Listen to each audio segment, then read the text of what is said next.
why do we do this? Why do we get together? Why do we want to learn the Word? Why do we have church, if you will? What is the point of all of this? What's the end game?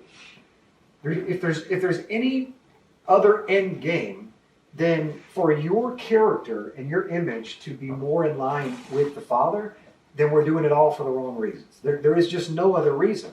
We can learn everything that we want to learn. We can know the Bible backwards and forwards. We could even learn Hebrew and Greek and whatever language you want to learn that's in the biblical context. But if we don't have the image of Christ penetrating through us, then all of it's for nothing. And there were a great many Pharisees in the first century that knew the Bible better than we did. Matter of fact, who quoted Scripture to Yeshua when he was 40 days in the desert? Thank you. Okay?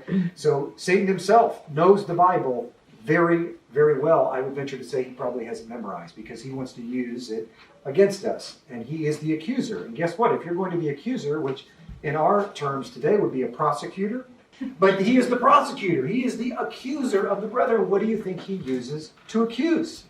He can only use one thing in the courts of heaven. He has to use law.